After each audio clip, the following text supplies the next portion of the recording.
15 años. Hola a todos, bienvenidos a un nuevo episodio del podcast, en este caso un episodio muy especial porque lo hacemos coincidir con la promoción de uno de los eventos liberales más importantes, quizá el más importante, que va a tener lugar en España el próximo 7 y 8 de junio, el Madrid Economic Forum en Vistalegre. Así también aprovechamos para resignificar ese lugar. Evento para el que ya podéis comprar las entradas si queréis asistir. Se espera una asistencia masiva de liberales de toda España y también del extranjero. Hasta, los organizadores esperan, ojalá se llene 10.000 personas, con lo cual ya podéis imaginar la entidad del acontecimiento de la que estamos hablando. El link para las entradas lo encontraréis en la caja de descripción del vídeo o en el comentario destacado. Hoy vamos a hablar con dos de los ponentes, que además proceden de dos generaciones distintas, lo que nos ayudará a conseguir una perspectiva histórica, pasado, presente y futuro, más amplia sobre la situación cultural y política del liberalismo en España. En primer lugar, uno de los organizadores y principales promotores del evento, Víctor Domínguez. ¿Qué tal? ¿Cómo estamos? Bienvenido. Placer, Juan Ramón. Y en segundo lugar, no se había pasado nunca por el podcast, pero también bienvenido, Iván Espinosa de los Monteros. Gracias por invitarme, encantado de estar aquí. Un placer. Bueno, lo primero, como digo, vamos a charlar ampliamente sobre cuál es la situación cultural y política del liberalismo en España. Lo primero, me gustaría no que me deis una definición científica o académica de qué entendéis por liberalismo, pero como al final casi todos, casi todos no, ojalá, pero muchos se llaman liberales, pero luego no ejercen como tales, o incluso los que son liberales y ejercen como tales pueden entender el liberalismo de una manera algo distinta a como la entienden otros. ¿Cómo entendéis vosotros el liberalismo? Si os calificáis como liberales, ¿por qué os calificáis como liberales? Yo entendería liberalismo como que los políticos no se metan en mi vida y que molesten lo menos posible. Creo que es lo que debería haber un país desarrollado. Yo creo que los países más desarrollados, los políticos no tienen como mucho protagonismo, no abarcan muchos ámbitos en la sociedad. Y creo que es la forma en la cual una sociedad se rige de manera correcta y cuando la política no es un circo y sobre todo que no son superestrellas, que creo que ese es uno de los problemas que hemos tenido en la última década, que los políticos han comido superestrellas y hemos tenido como el sálvame de la gente que se cree inteligente llamado política. Y creo que principalmente ahí está el problema, en el momento que empezamos como a creer que los políticos son superestrellas, que nos van a salvar la vida, que son la solución a todo, cuando la realidad es que todo viene desde el sector privado, lo estamos viendo en los últimos días, que todo lo que viene desde el sector público la verdad que no funciona muy bien, ya llegamos a unas situaciones que nos recuerdan un poco a Venezuela, y no de broma, y fíjate que bajo poco por Madrid, pero cuando bajo se va la luz y estamos un día entero sin luz. Así que yo entiendo el liberalismo ahora mismo como que el Estado se meta lo menos posible en tu vida, te permita tener un proyecto de vida y sobre todo que no moleste, principalmente. Iván. Sí, se puede ver también por oposición, ¿no? Por negativo, es decir, es todo aquello que no es el estatalismo o el intervencionismo. Lamentablemente el estatalismo es lo que prevalece en casi todos los políticos, como decía Víctor, pero por una razón muy sencilla, y es porque el estatalismo desfavorece. Es decir, el político, cuanto más espacio abarque, cuanto más capacidad de decisión tenga sobre el conjunto de las cosas, no solo sobre la economía, pues más poderoso se siente, ¿no? Y por tanto, pues un país como España, donde la economía pública significa más o menos un 45% del PIB, pues está fuertemente intervenida, el político tiene un poder casi omnímodo, ¿no? Incluso los empresarios privados más alejados del mundo de la política se ven fuertemente condicionados, pues porque tienen que pedir licencias, permisos, autorizaciones, están sujetos a inspecciones infinitas, correctas o incorrectas, de Hacienda, de Trabajo, de Igualdad, de LGTB, de lo que sea, ¿no? Entonces, eso es un Estado intervencionista, eso es un mercado, si quieres, estatalista, que es lo que defiende la mayoría de los políticos, la mayoría de los partidos, no solo en España, sino en toda Europa, que de tradición pues es más bien socialdemócrata. No así en otros países, como Estados Unidos, donde la tendencia central es más bien la de la defensa de la libertad. También tiene que ver, yo creo, y no quiero meterme en mucha profundidad, con cómo se han ido formando esas naciones a lo largo de la historia, ¿no? Estados Unidos es una nación que se ha formado a base de individuos, de pioneros, que han ido abriendo fronteras físicamente, y Europa pues es un continente lleno de naciones que provienen del absolutismo, que después de la Revolución Francesa buscan otras fórmulas, pero que la modernidad sigue siendo tremendamente intervencionista, ¿no? Y en ese sentido, ¿cómo veis la situación cultural? Luego nos meteremos en la política, que están relacionadas pero no son desde luego lo mismo, del liberalismo en España, ¿no? Porque si miramos encuestas, por ejemplo, de valores, la del BBVA, una de las más recientes al respecto, España sobresale como uno de los países culturalmente más anticapitalistas del mundo. Y por el contrario nos encontramos que países como Vietnam, donde formalmente gobierna un partido comunista, son de los países más procapitalistas del mundo. ¿Creéis que la situación culturalmente está tan mal? Y aunque esté mal, ¿hemos ido a mejor o hemos ido a peor en ese campo? A ver, yo creo que hemos mejorado, pero queda mucho camino. Yo sobre todo creo que el problema es una población muy envejecida que viene de una cultura del posfranquismo muy intervencionista y le tiene miedo como a la libertad en el sentido de que están acostumbrados a que todo sea público o que todo lo gestione el Estado. Entonces, todo lo que no salga de ahí es desconocido. Y lo desconocido siempre como genera cierta incertidumbre y da miedo. Es como cuando planteamos el tema de la reforma de las pensiones. O sea, tú planteas una transición en la cual realmente la van a pagar los jóvenes, no la va a pagar la gente mayor, en la cual en esa transición a lo mejor de 15, 20 años va a haber una parte de esas cotizaciones que al final tú vas a pagar una parte de la seguridad social que no va a volver a ti en función de una prestación en el futuro, pero le vas a pagar a los pensionistas actuales y luego otra parte va a ir a un fondo. ¿Qué ocurre con esto? Que tú le dices esto a un pensionista, el pensionista se asusta, porque dice, bueno, me van a quitar la pensión. Es como, no, o sea, el que se va a sacrificar es el joven por un sistema más sostenible. Y creo que frente a esto, al final, hay mucha propaganda de cara de los medios de meter miedo constantemente, de que todo lo que no maneja el Estado, bueno, va al desastre. Y lo que vemos que realmente pasa al revés. O sea, hacen una campaña por los medios de transporte igual que un tren, pasan estas cosas. O sea, creo que queda más que constatado que no se les da muy bien gestionar los recursos públicos. Y una vez entiendes todo esto, te das cuenta de que al final hay una generación más joven que ya ha vivido esto, que se da cuenta que estamos en un récord de recaudación tributaria y las cosas no van mejor. Y esto es algo que creo que no se está explotando suficiente a nivel de propaganda, al menos en la derecha. Es decir, hay más dinero que nunca en manos del Estado, los servicios están en peor momento que nunca prácticamente y la lista de espera en récord prácticamente histórico. Y cuando entendemos esto, te das cuenta de que igual no es cuestión de que el Estado tenga más dinero, sino que lo administre mejor. Y creo que esto las generaciones más jóvenes lo han calado más, porque realmente han tenido como nuevos medios de comunicación, como los nuestros, de que nos han dado los medios digitales, pero que queda muchísimo camino, evidentemente. Yo creo que Juan Ramón se acordará cuando la última vez que tuvimos un podcast juntos, que es que era todo campo. O sea, literalmente había que pelear por hablar que bajar impuestos era bueno y ahora ya hemos ganado eso y pasamos a que hay que gastar menos, que hay que reformar las pensiones. Se han ganado muchas batallas, pero sí que es verdad que a España le cuesta mucho. O sea, yo creo que tenemos ahí un arraigo socialdemócrata fuerte, intervencionista, que cuesta mucho. Luego os preguntaré por el papel de los medios de comunicación, que aparte Víctor creo que es especialmente crítico en esta conformación cultural, pero bueno, por el diagnóstico de Iván sobre la situación cultural. Sí, antes se decía que los liberales cabían en un taxi, ¿no? Que eran 4. Que ahora ya si aparecen 10.000 en este acto del Madrid Economic Forum, pues ya hará falta 2.500 taxis, ¿no? O sea, no está mal. Yo creo que sí, que algunas ideas están calando. Lo que pasa es que venimos de muy atrás, efectivamente. Es decir, venimos del triunfo del socialismo, del marxismo cultural en todos los ámbitos, ¿no? Es decir, el marxismo cultural se empieza a imponer al finalizar la Guerra Fría.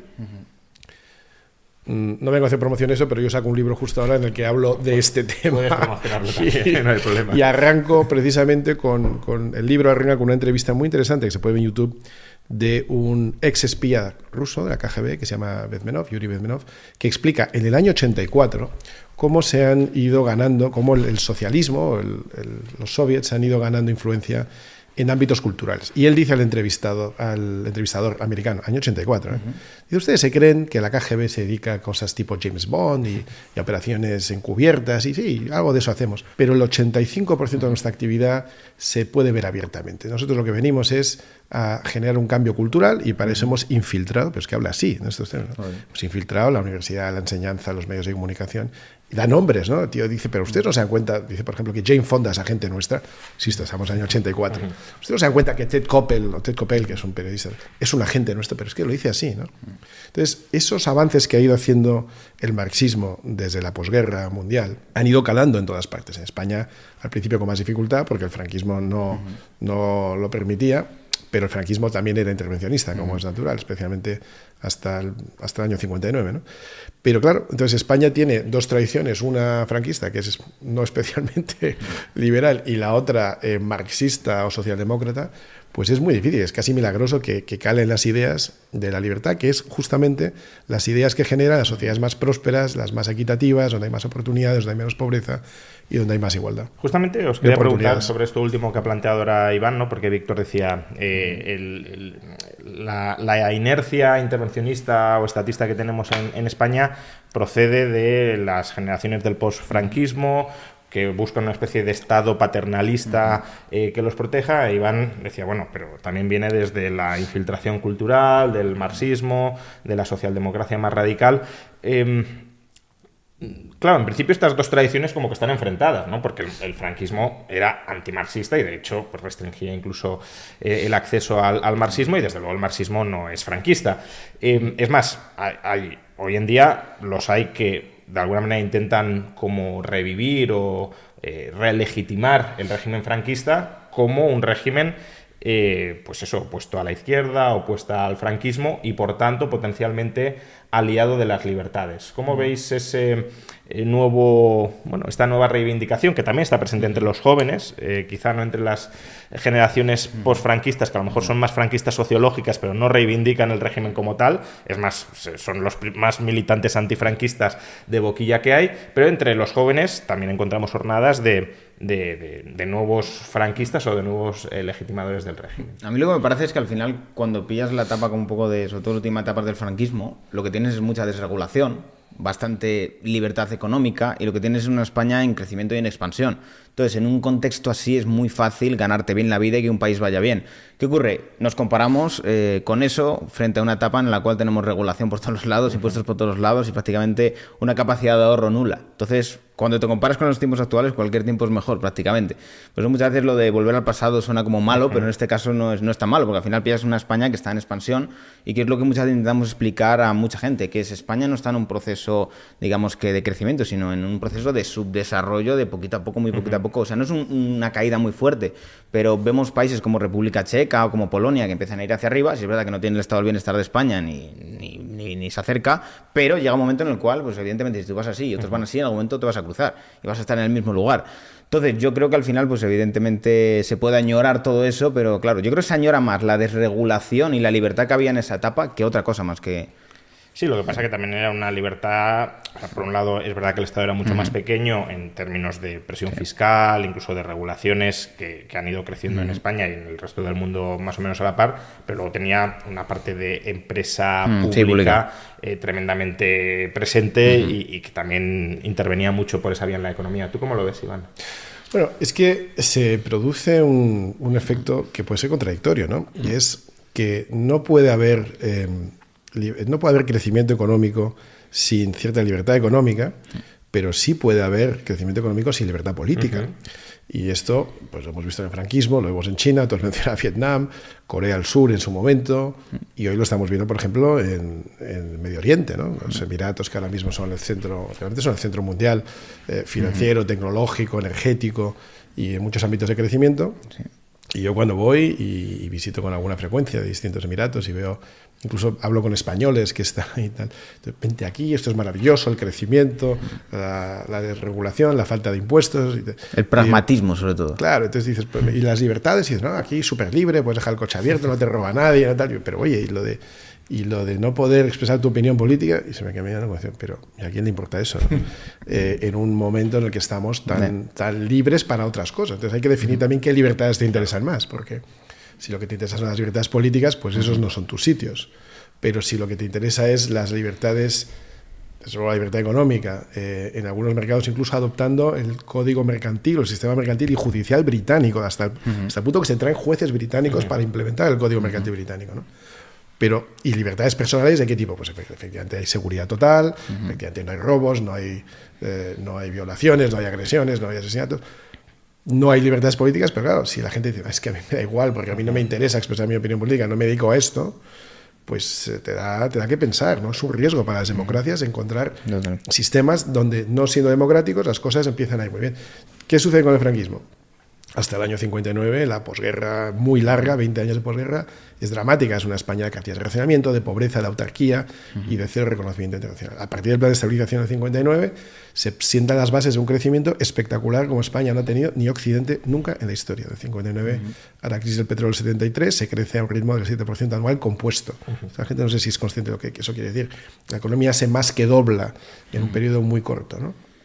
Y el Estado juega un papel que sí es necesario, creo siempre, que es el de la creación de infraestructuras para permitir que luego los operadores privados operen, jueguen, ganen dinero, generen empleo, riqueza, todo eso.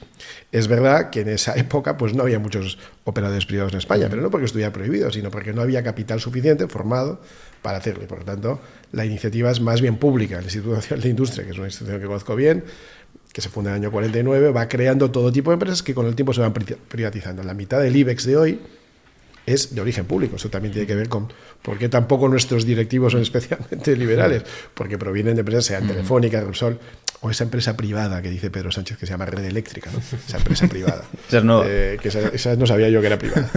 Pero la infraestructura, claro, la crea el Estado. Al principio las industrias las crea el Estado también, pero no pone trabas a la creación de comercios o de compañías de servicios. Es decir, en la España del Franco había despachos de abogados, había consultoras, había comercios, había cierta libertad económica, algunas restricciones a la importación, ninguna a la exportación. Y eso sí, eso es increíble de pensar, 0 impuestos. Es que no había IRPF, no había impuestos de sociedades, no había IVA, había cotizaciones de seguridad social, pero muy bajas. Y había un Estado que funcionaba, y había una sanidad pública y una educación pública. No era universal. Pues no sé por qué no era universal, porque es que el 80% de la infraestructura sanitaria de hoy proviene del franquismo. ¿O de dónde creen que sale La Paz? ¿O de dónde creen que sale La Fe en Valencia? ¿De dónde creen que sale la mayoría de los hospitales que hay todavía hoy? Insisto, se puede dar la paradoja de que un sistema políticamente cerrado genere crecimiento económico. Y hay que tener mucho cuidado con esto, porque como digo, los ejemplos de esto abundan, y si lo que nos interesa, y creemos en la defensa de la libertad total, es defensa de todo el ámbito de la libertad, es decir, también la libertad política, pues tenemos que buscar modelos que permitan que, habiendo libertad política, se estimule el crecimiento económico, ¿no? Porque si abres la libertad política y cierras la económica, pues tienes una combinación que tampoco es muy atractiva. Eso da 0 crecimiento con total seguridad. Claro. Además que esto es un melón que comenta Iván, que es difícil de abrir, porque tú le dices a la gente realmente, las dinámicas que a veces puede tener la democracia pueden ir en contra de los ciudadanos si el ciudadano no está lo suficientemente informado. Y sí que es cierto, porque coges ciertos países, como ha comentado Iván, como Emiratos Árabes, y dices, tienen un buen líder, tiene una buena visión, se implanta bien y todos a una. No hay ningún problema. Todo va bien porque todo tiene una continuidad y un plan a largo plazo. Pero coges malos líderes con ciudadanos que no están muy formados, caen en el socialismo, votan socialismo y obtienen todo eso. Aunque también puedes tener líderes malos dentro de sociedades políticamente cerradas. Efectivamente. Y entonces tienes igualmente desastres, ¿no? Pero justamente, Víctor, sacaba el tema de la formación de la población para que la democracia sea funcional, ¿no? Y yo ahí tengo ciertas opiniones encontradas, ¿no? Es decir, a mí me gustaría que los ámbitos de intervención del Estado fueran tan sumamente limitados como para que el sistema funcionara, incluso aunque la gente no tuviera absolutamente ni idea de nada, porque es muy complicado tener a una sociedad totalmente ilustrada en todos los ámbitos del saber y que pueda votar de manera hiperracional, ¿no? Por eso la planificación central y desde luego la democracia radical no puede funcionar. Pero es verdad que, claro, en nuestras sociedades, si el Estado tiene tanto poder, una población desinformada pues habilita a que haya líderes sin escrúpulos que tomen pésimas decisiones. Y aquí es donde entra el papel de los medios de comunicación, o al menos de la comunicación en un sentido amplio, redes sociales, las nuevas formas de comunicación, y donde también se abre el melón de... Bueno, este es el mensaje oficial del gobierno, ¿no? De la democracia no puede funcionar si la gente no está bien informada, por tanto, como hay propagadores de desinformación, hay que censurarlos o acotarlos mucho para que la democracia para que la gente vote lo que nosotros queremos que vote, ¿no? ¿Cómo veis el papel que tienen hoy los medios de comunicación tradicionales a la hora de formar opinión pública o de deformar la opinión pública? ¿Cuál creéis que es el papel de las nuevas modalidades de comunicación o de transmisión de información y de opinión? ¿Y qué rol creéis que puede desempeñar las regulaciones que el gobierno, no solo en España, pero desde luego en España, cada vez promueve con más ahínco para acotar lo que se puede y lo que no se puede? Me parece como que el cuarto poder se ha trasladado a las redes sociales hace tiempo. Sí es verdad que todavía hay mucho poder con la gente más mayor porque consumen ese tipo de medios, pero por ejemplo con el caso de Trump se vio claramente con la primera legislatura. Fijaos que lo primero que hicieron a Trump cuando hubo todo el tema del Capitolio y demás es quitarle todas las redes sociales porque sabían que su fuerza estaba en las redes sociales. Entonces, aquí vemos muy claro cómo se dieron cuenta realmente los demócratas de, hostia, si le silenciamos por aquí, le quitamos principalmente el arma con la cual nos ha ganado. Y yo creo que en Europa están dándose cuenta de esto también, de, vale, antes controlábamos Twitter, ahora no lo controlamos, lo tiene Elon Musk, y ahora tenemos un montón de gente que nos hace la contrabatalla cultural mucho más rápido, de manera más inmediata, y nos hace fact-checking a nosotros cuando antes nosotros le hacemos fact-checking a ellos. Entonces, yo creo que han perdido el control de la narrativa, no les gusta esa situación y intentan a la fuerza, ya sea mediante la persecución, el señalamiento o el hostigamiento de muchas maneras, ya sea en televisión o intentando, digamos que, desprestigiar, quitarle, digamos que a los pseudomedios o a los pseudoperiodistas que llaman, esa credibilidad, pero no se dan cuenta de que ellos, sobre todo con el tema de la Dana, también durante la pandemia, han sufrido un desprestigio muy grande y una pérdida de credibilidad muy grande. Y frente a esto yo creo que tienen una batalla difícil, porque es una estructura tan costosa de mantener, tan difícil que sea rentable, que la hace dependiente del dinero público. Entonces, eso le quita toda credibilidad. Y eso es una pescadilla que se muerde la cola, versus otros modelos, como el que tenemos aquí delante, que son sostenibles, que generan dinero y que son fáciles de llevar. Entonces, creo que lo tienen realmente difícil y que es algo que es cuestión de tiempo. Simplemente las generaciones mayores pues irán falleciendo y la gente más joven empezará entrando dentro de estas dinámicas, pero cuidado con los influencers subvencionados que pueden llegar. Que yo creo que eso se está intentando, no está saliendo todavía bien, pero yo creo que están empezando a intentar meter todo esto.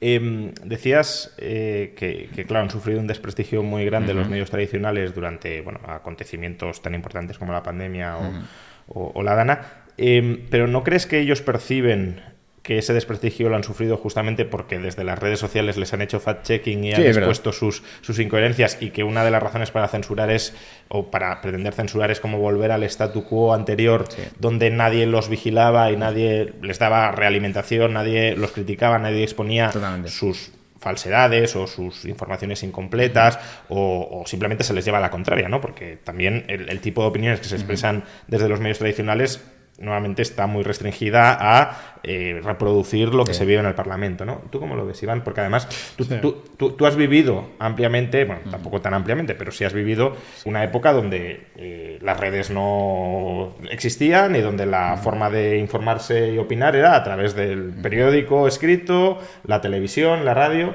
¿Y cómo ves esta comparativa de tiempos? Bueno, vamos a ver, primero el impacto de los núcleos de comunicación, sean los cuales sean, es tremendo, ¿no? Pero no es de ahora. Al final del siglo XIX, la guerra de Cuba se produce esencialmente porque un editor de periódico se empeña a través de portadas sensacionalistas en generar el ambiente adecuado para querer desde Estados Unidos atacar a España, ¿no? O sea que vamos desde muy atrás. Ya en el siglo XX, pues el deseo de controlar esos medios desde los poderes públicos es muy evidente en ambos lados del extremo, si quieres, ¿no? Es decir, el nazismo genera incluso toda una estética en el mundo del cine, con Life Riefenstahl y con...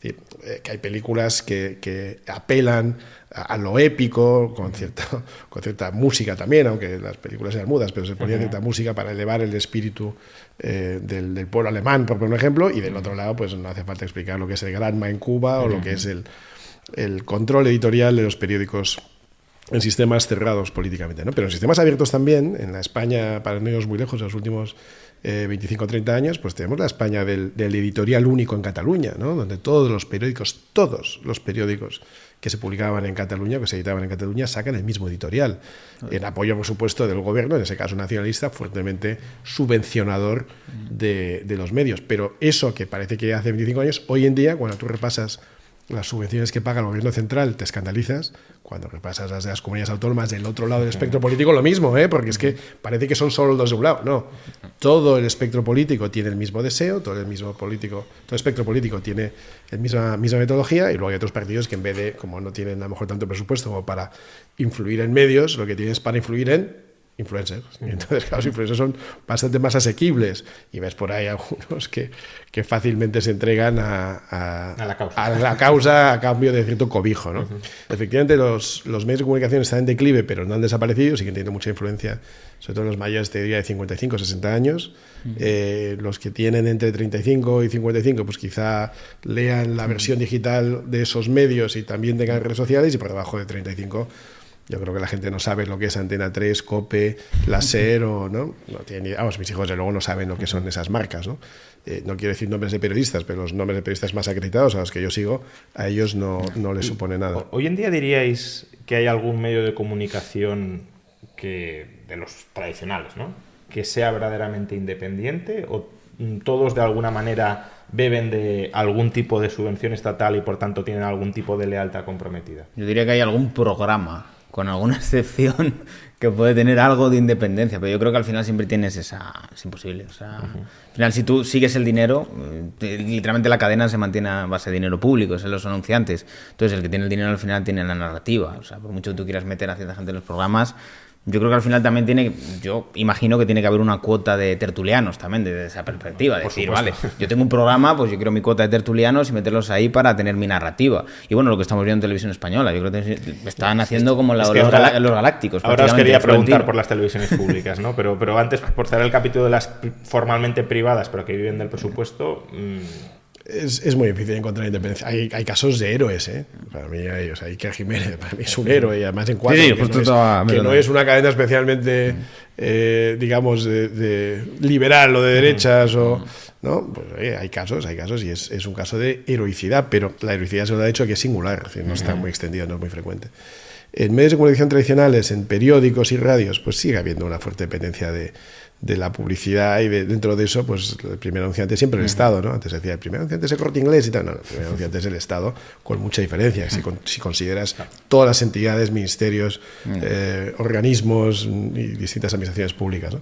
Y en este sentido, si más o menos podríamos decir que los distintos gobiernos de las distintas administraciones, y coincido con la apreciación de Iván de que no es solo el gobierno central, sino también todos y cada uno de los gobiernos autonómicos, y en lo que os voy a preguntar se reproduce esta misma dinámica, si tienen comprados los medios de comunicación de alguna manera, ¿qué papel desempeñan ya las televisiones públicas? Porque claro, se han convertido... tanto la nacional como las autonómicas, controladas por el PP en este caso, en la mayor parte de los casos, en altavoces de propaganda totalmente obscenos y descarados de los intereses del partido.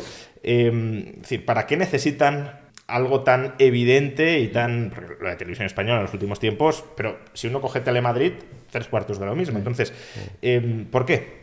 ¿Ya es como una especie de señalar que aquí mando yo y que tengo poder y que hago lo que me da la gana? ¿O aún cumple algún papel propagandístico que no cubre el sector privado? Bueno, yo creo que al final, por ejemplo, el papel de Pablo Motos durante una época, cuando te hacen una campaña desde el gobierno, que esto es grave, o sea, hacemos una campaña desde el gobierno de un señalamiento a un ciudadano, como también fue al Chocas también, y desde el Ministerio de Igualdad, pues yo creo que tocas una fibra sensible y tú tienes un programa y te empiezas a tomar en serio que el gobierno utiliza fondos públicos para atacarte a ti personalmente. Ahí empiezas a emprender una guerra en la cual dices, vale, El Hormiguero tiene mucha audiencia, tengo que generar otro programa que le dé competencia para que así, de esta manera, no le oigan tanto a él, le oigan más a Broncano. Entonces, creo que empiezan a generarse dinámicas de decir, vale, creo que se nos está yendo la narrativa en algunos programas de televisiones privadas, con algunas personas en concreto, tenemos que generar una televisión pública cada vez más ideologizada, con referentes que les pagamos muy bien para que den esa contrabatalla cultural desde la parte estatal, pero que vamos, que es prácticamente el nodo, y que al final lo que decía, me parece Florentino en la época de los Galácticos, fichando prácticamente a todo el mundo, a Belén Esteban, a Broncano, y sí, como un aparato propagandístico para hacer un poco contrapeso a ese sector privado. ¿Creéis que también puede haber una parte de... que esto no solo sucede en la televisión, ¿no? Pero al final, si uno quiere tener su futuro asegurado, ¿no? Como profesional en el sector, de, oye, y si me despiden de donde estoy, tengo expectativa de que me contrate la televisión pública en el futuro y por tanto tener un futuro asegurado, pues ya tengo que empezar a hacer una hoja de servicios, a acumular una hoja de servicios de antemano, porque los míos me van a terminar recompensando, ¿no? Es decir, ahí hay que dejar muy claro que a los que son fieles se les busca cobijo a costa del presupuesto. Sí, pero ahí hay dos curiosidades, ¿no? Que es que los que son de derechas y esperan que cuando lleguen los partidos de derechas se encuentran cobijo, no lo encuentran. Bueno, pero en la televisión autonómica... Eso es muy cierto, ¿eh? Alguna televisión autonómica, pero poquito. Hay muchos heridos y muchas víctimas por ahí. Y los que son de izquierdas, normalmente sí, salvo que no sean suficientemente de izquierdas. El caso que tú decías de Pablo Motos, es un señor de izquierdas al que le han hecho de derechas a base de cascarle desde la izquierda, pero él, de suyo, no era un señor que viniera especialmente del espectro centro-derecha, ni mucho menos, ¿no? Lo contrario. Entonces, en la derecha se abandona mucho a los que te han defendido, y eso te puedo contar, vamos, listas de gente, y en la izquierda se les tiende a proteger, salvo que no se sea, como digo, suficientemente izquierdas o no se aplauda con suficiente vigor al amado líder de turno, ¿no? Y desde estos medios de comunicación tradicionales, porque antes Víctor decía, hay como cuotas de tertulianos que se reparten narrativas y que además lo que realizan es un show ante las cámaras de estamos muy enfrentados, pero luego se van todos a tomar copas juntos. ¿Creéis que hay espacio o ha habido espacio en esos medios de comunicación para difundir ideas liberales o solo son la retórica o la narrativa, mejor dicho, de cada partido? Y si es esto último, que me imagino que en general será así, ¿cuál está siendo el papel de los nuevos medios en abrir camino o paso a las ideas liberales? Yo veo poca cosa, pero sí que ha habido pequeños momentos que se les ha escapado alguna. A mí cuando me invitaron ahí a la A4 con Javier Ruiz, yo creo que no se esperaban una tertulia de esa manera y yo creo que se les escapa un poco la narrativa. Y hay veces que yo creo que subestiman a la gente que invitan, creyendo que ya tienen preparadas las encerronas y ya se conocen las encerronas un poco. Y los argumentos realmente son muy vagos, porque al final ad hominem, argumento emocional, y yo creo que a la gente ya no le cuaja todo esto. Y además creo que se da un poco el efecto de David contra Goliat, en el sentido de que evidentemente coges a un individuo que va a pegarse con todo el mundo, con la estructura de poder, y la estructura de poder, pues evidentemente la gente tiende como a posicionarse en contra de ella, porque como están cogiendo a este pobre que le van a reventar entre 5 y vamos a ponernos de su lado. Y eso un poco les ha pasado con alguna narrativa, como pasó con el tema de la polémica de los youtubers en Andorra y demás, que se les fue de las manos. Creo que fue de las primeras que fueron conscientes de... Ellos creían que iba a ir para un lado y se les fue para otro lado. Y estuvieron durante muchos meses dándole vueltas, creyendo que le iban a reconducir y no pudieron reconducirla. Y creo que esa es la primera derrota fuerte que tuvieron, que se dieron cuenta de, hostia, que se nos ha ido de las manos esto. Y creo que la segunda fuerte fue el intento de cancelación de Iker Jiménez, porque literalmente todos los medios se pusieron a una y no pudieron con él. La gente se puso también en contra de los medios y eso demuestra un poco el malestar que hay con muchos medios de comunicación y que hace que, por mucho que quieran apretar, cada vez más el hecho de que los medios se pongan en tu contra te favorece más. Otra sería las pensiones, ¿no? Que a ti te han sacado bastante con las pensiones y no consiguen que termine calando el mensaje contrario, ¿no? Sí, la verdad que sí. Y me llama la atención porque han sido 4 meses, ¿eh? O sea, creo que no ha habido una polémica tan larga y de repetir tanto, y creo que no han acabado de... No han ganado. O sea, tampoco diría que hemos ganado nosotros, pero ellos, desde luego... Pero el debate es muy difícil ganar, porque en el fondo el debate es entre libertad y protección. Esta es la realidad, porque ellos nunca la van a presentar como intervencionismo, sino como protección, ¿no? Entonces, en el debate filosófico entre libertad y protección, la libertad tienes que apelar a sentimientos muy elevados y muy sofisticados, y no todo el mundo a lo mejor se siente interpelado por ese tipo de sentimiento. Entonces, la única manera de ganar esto es por el lado económico, es decir, la superioridad económica de un modelo sobre otro es tan manifiesta, es tan evidente, es tan obvia, es tan certificada después de décadas y décadas y décadas de probar uno y otro sistema en distintos sitios, que es que hay que ir por ahí. Pero a su vez, para poderlo demostrar y para poder convencer económicamente, hay que tener una mínima formación. O sea, el que te escucha tiene que tener un mínimo de economía y a su vez un mínimo de matemáticas, ¿no? Entonces, yo por eso empecé hace mucho tiempo con el tema de matemáticas para progres, porque claro, si tú no sabes multiplicar, sumar, dividir, o sea, si tú no sabes las 4 reglas básicas de aritmética, ya es muy difícil que en términos económicos te pueda convencer de nada, ¿no? Me puedo ir a la evidencia empírica, oiga, mire usted cómo ha evolucionado Corea del Sur y cómo ha evolucionado Corea del Norte, ¿no? Me puedo ir incluso a lo visual, te puedo enseñar una foto de la península coreana de noche, vista desde el espacio, que es maravillosa, que te enseña un país que era el mismo 70 años atrás, pues después de 50 años en un lado comunismo, en el otro lado distintas cosas, pero al final liberalismo, pues la península dividida por la mitad, la del norte oscuras de noche y la del sur iluminada, lo cual demuestra que hay actividad, que hay prosperidad, que hay crecimiento, que hay riqueza, ¿no? Pero tienes que apelar a este tipo de cosas. Tienes que, primero, enseñar las 4 reglas básicas, sobre todo a los de izquierdas, y luego ya apelar a temas económicos sencillos. Iván, dices, perdona que te corte, dices, sobre todo a los de izquierdas, pero ¿no crees que también a muchos de derechas liberales hay que explicárselo? No, es verdad. Bueno, debería haber dicho a los estatalistas, vale. Y con eso a los statalistas de todos los partidos, como diría Hayek, Friedman, ¿no? Hayek. A los statalistas de todos los partidos. Entonces, claro, pero el tema de las pensiones es muy claro, ¿no? Las pensiones están garantizadas. Eso te lo dice cualquiera. Están garantizadas. ¿Pero quién lo garantiza? ¿Cómo se garantiza? ¿Qué fondo de garantía hay? España tiene un problema de deuda pública muy grave. Tenemos más o menos 1.500.000 millones de euros de deuda. O sea, unos más de 30.000 euros por persona. Eso es muy grave. Pero las los compromisos adquiridos del pago de pensiones para los pensionistas actuales y futuros, incluyéndonos a nosotros, tú no, que tú no cotizas en España, pero los demás... Por suerte para él. Pero los compromisos adquiridos, hemos dicho que la deuda es 1.5, los compromisos adquiridos son 6.5. 6.5, nadie te quiere hablar de esto. Entonces, cuando te dice que yo me quedaría satisfecho cuando alguien me dijera que las pensiones están garantizadas si yo viera un bolso, un fondo, ¿no? Un fondo estatal o un fondo nacional o un fondo estratégico de 6,5 billones, es decir, millones de euros. Si yo veo que el Estado tiene preparado 6 millones y tiene compromisos 6 millones, digo, oye, pues esto cuadra. Incluso si tuviera 4, bueno, ya, pero es que los compromisos son para futuro y vamos a hacer que este fondo estratégico crezca para que cuando llegue el momento podamos desembolsar. Pero cuando veo que en el fondo de la Seguridad Social lo que hay es 0 y hay 6,5 billones comprometidos, pues claro que me preocupo. Entonces, te preocupas y te acusan. Usted lo que quiere es la privatización, usted lo que quiere es que se forren los bancos, tú lo que quieres es que la compañía segura...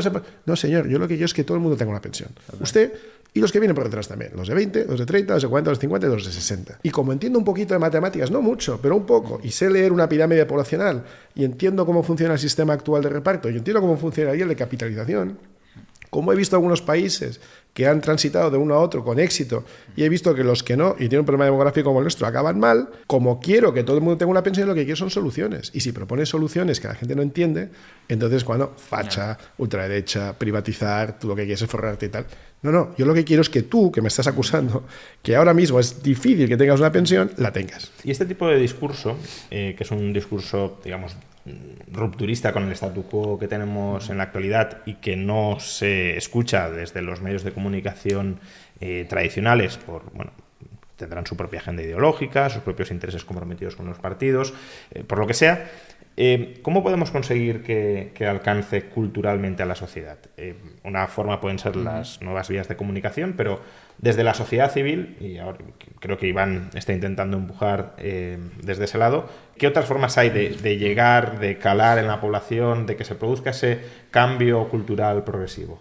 Yo siempre llamo a la gente, un poco el fenómeno Milei. Milei dijo que una de las claves de llegar al poder fue que los jóvenes fueran los mayores a contarle las ideas de la libertad. Es así. O sea, cada uno individualmente, con su familia, con sus abuelos, con sus padres, puede hacer mucha batalla cultural. No podemos ser solo nosotros aquí hablando para un montón de gente, sino que cada persona, al final, si tú convences a 3, exponencialmente, todos los que nos están viendo, sale un montón de gente. Entonces, yo creo que hay que también dar una magnitud de este tipo de problemas, porque muchas veces con el tema de las pensiones, como comentaba Iván, es una cuestión también de matemáticas. O sea, a mí me duele sobre todo cuando veo en la derecha gente que dice, no, quitando ministerios pagamos las pensiones. Como, pero no dimensionan el problema, sobre todo no dimensionan que no tiene sentido que tú quites de esas partidas para meterlo en un sistema que es deficitario de por sí. O sea, no tiene sentido, es como... Hace una transición, libera ese presupuesto y deja que eso vaya a otras cuestiones. Entonces, yo creo que las generaciones más jóvenes tienen una gran labor didáctica con sus abuelos, con sus padres y sobre todo también con sus compañeros. O sea, yo creo que no hay que tener miedo a la libertad de expresión y sobre todo a comentar tus ideas, porque yo creo que hay un problema de autocensura entre la gente muy grande.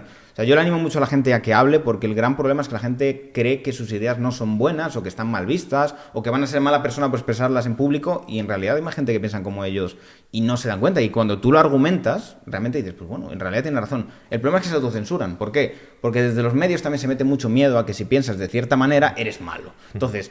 Tú no quieres ser malo, quieres ser aceptado en la sociedad, quieres ser un chico guay o ser aceptado en el instituto o en la universidad y que nadie te mire mal, entonces dices lo que está bien visto decir porque los medios lo dicen. Entonces yo creo que hay que quitarse esa autocensura y hacer mucha batalla individual con nuestro entorno, porque al final ahí exponencialmente hay mucha capacidad. Y en esa batalla y en ese esfuerzo, yo creo que los que tenéis influencia, sobre todo los que tenéis influencia en gente joven como vosotros dos, pues tenéis una enorme responsabilidad, una enorme oportunidad, por llamarlo de otra manera, ¿no? Y yo creo que es importante en podcasts como el tuyo, en foros como el Madrid Economic Forum que se va a celebrar en junio, yo creo que es importante ir sembrando estas ideas e irlas demostrando, si se puede, o ilustrando, por lo menos con ejemplos gráficos que se entiendan bien y que sean susceptibles a su vez de ser retransmitidos, ¿no? Es decir, que a nuestros jóvenes, que yo sí veo un interés creciente, se les pueda ofrecer algo distinto de lo que muchas veces se encuentran en sus universidades. A mí me asombra que cada vez que invitan a la universidad, si me dejan hablar, que otras veces no me dejan, pero cuando sí me dejan, se llenan. Se llenan las aulas magnas, ¿no? Esto no pasaba, te digo, no hace 40 años, no pasaba ni hace 10, cuando empezábamos, a lo mejor también yo era menos conocido, pero no había ese interés por estas ideas, ¿no? y ahora sí lo hay. Entonces estos jóvenes yo creo que están ávidos de escuchar, de aprender, de leer, y si se les enseña y se les demuestra, pues yo creo que hay una gran oportunidad para que esta generación sea la que lidere el cambio, ¿no? Y como tú dices, influyendo a su vez a sus mayores o convenciéndoles, es mucho más fácil que un joven convenza a un mayor a que un mayor convenza a un joven, ¿no? Y yo creo que eso es una gran oportunidad para todos vosotros. Mencionaba, Iván, algo que me parece interesante en esta batalla por la persuasión. Es importante, probablemente también transmitir valores generales o ideas generales o principios generales, por supuesto, pero también descender en propuestas más concretas a problemas específicos que sufra la juventud y mostrarles cómo desde el lado de las ideas de la libertad se pueden solucionar los problemas que tienen en su día a día, ¿no? Víctor ha mencionado el caso de las pensiones. Este podría ser uno, aunque es verdad que es más difuso, ¿no? Porque puedes estar asfixiado por las cotizaciones sociales, que además van a ser crecientes, pero a lo mejor no vinculas ese deterioro en tu calidad de vida a ese enorme peso de las cotizaciones sociales. Tampoco a lo mejor como joven te planteas, bueno, cuando me jubile ya veremos si tengo pensión o no, porque bueno, parece que está muy lejos, pero si hay otros problemas que son, o sea, para mí el de las pensiones afecta muchísimo a la juventud, pero quizás menos perceptible directamente, pero luego hay otros, como el de la vivienda, por ejemplo, que es clarísimamente uno de los principales quebraderos de cabeza de los jóvenes.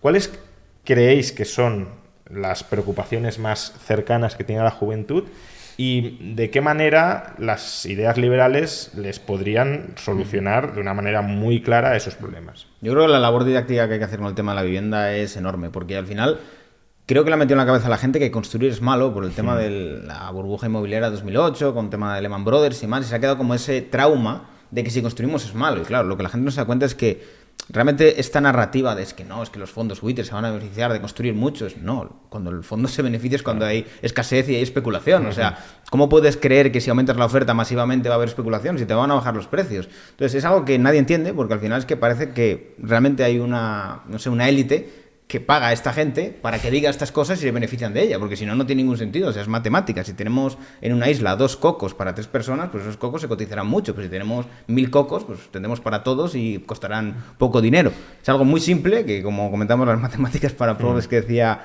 Iván, pero que parece que no acaba de calar, y yo creo que hace falta esa labor didáctica y simplificar las cosas, que la gente diga, pues mira, con 2 cacahuetes y con 5 cacahuetes, ¿cuál vale más? Y creo que también al final ahí los ayuntamientos tienen mucho poder, toda la regulación que hay alrededor tiene mucho poder, y que hay que quitarle ese poder a esos ayuntamientos, porque al final es que hay un señor que poniendo una firma te puede liberar una zona. Mira, Iván y yo lo hablamos alguna vez, el tema de Madrid Nuevo Norte, ¿cuánto lleva esto paralizado? 35 años. Estamos con ello ahí todavía, que quieren arrancarlo. ¿Y por qué no arranca? ¿Por qué está ahí parado? ¿Por qué, no sé, yo pienso, ¿por qué Madrid tiene tan pocas torres? ¿Por qué si hay problema de vivienda? ¿Por qué no se construye más alto? ¿Por qué no? No sé, son cosas que nadie entiende. Sí, por ejemplo, los jóvenes del ayuntamiento que empezaron a trabajar casi como becarios o como juniors en aquel proyecto se han jubilado sin verlo llegar a... Es que es impresionante, ¿no? Es decir, 35 años. Y todo esto en un país como España, que tiene menos densidad de población que ningún otro país de los importantes europeos, que tiene un 50% de su territorio desértico con riesgo de desertificación, que decir que no estamos hablando de colonizar espacios naturales protegidos, ¿no? Estamos hablando de ampliar hacia descampados. Joder, es que Madrid Nuevo Norte es un descampado, o sea, que no estás afectando al sapo negro, no estás afectando, ¿sabes?, al lince ibérico que pasa por ahí. No, es que es un descampado que está al lado de la Castellana, que es la calle más cotizada de Madrid, o la zona más cotizada de Madrid, que si te subes a las 4 torres y miras, lo que ves es...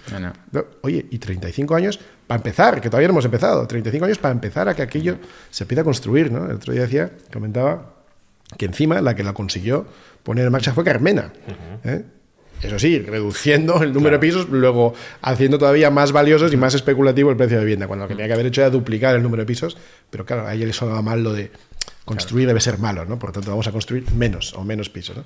Las cosas más absurdas. Pero volvemos a lo mismo, es decir, es empíricamente demostrable que es mucho mejor facilitar la vida para que los promotores hagan viviendas.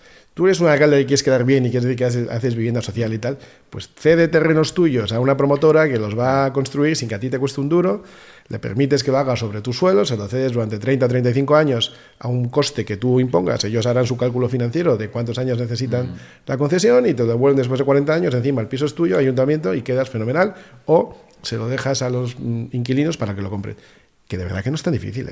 No, es que ha subido mucho el precio del coste de construcción. Sí, claro. Ha subido de 800, 900 a 1.600, 1.800. Pero hasta los 7.000, 8.000 que se paga en Madrid, es que es el poder público especulando o ignorando, más bien especulando en este caso, sobre el valor del suelo. Y suelo es lo que tenemos en España para aburrir. Y por cierto, capacidad de construcción también. Sí. Porque no tenemos empresas, ¿sabes?, que diseñen chips, pero empresas constructoras tenemos unas cuantas, y saben hacerlo bien. ¿No creéis que aquí también hay, en el caso de la vivienda, por un lado un tema ideológico? Decíais, tenemos como un trauma de la burbuja con la construcción. Yo creo que sí, pero que incluso va más allá, ¿no? Creo que era Tyler Cowen o Alex Navarro que decía, ser de izquierdas es la insoportable preocupación de que alguien en alguna parte puede estar ganando dinero, ¿no? Entonces, claro, esto de si construimos, alguien se va a forrar construyendo, ¿no? O el otro día con el apagón, gente diciendo, es insoportable que en todas las crisis Mercadona salga ganando, ¿no? Prestaba servicio porque tenía sus propios generadores. Pero tú crees que esto es, o sea, que no es una broma, ¿eh? Yo he oído esto expresado. Yo esto lo oí una vez en un ayuntamiento, no voy a decir cuál, pero donde se estaba tramitando la licencia y dice, bueno, es que si tramitamos esto, es que el promotor va a ganar dinero. Joder.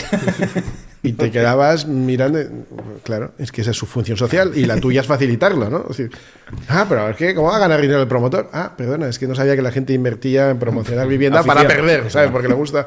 Entonces, por un lado yo creo que está eso, que es una barrera importante, y por otro también un choque generacional, ¿no? Porque al final, pese a que los jóvenes tienen un acceso a la vivienda muy complicado y cada vez más complicado, el 75% de la población española, más o menos, a lo mejor ahora estamos en el 70%, pero bueno, alrededor de 3/4 es propietaria de vivienda, con lo cual esta especulación en el valor de sus pisos, este aumento progresivo del valor de sus pisos, los vuelve patrimonialmente más ricos.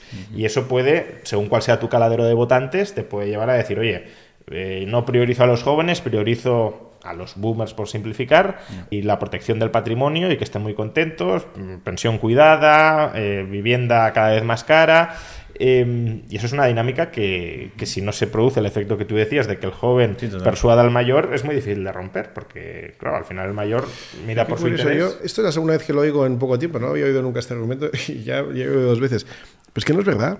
Es decir, vamos a poner el caso de Madrid, por ponerle cara y ojos a las cosas, ¿no? Es decir, si tú estás en el barrio de Salamanca y tienes un piso súper valioso, porque se construyan 50.000 pisos más en Valdebebas, tu piso no cae de valor, porque es un producto distinto.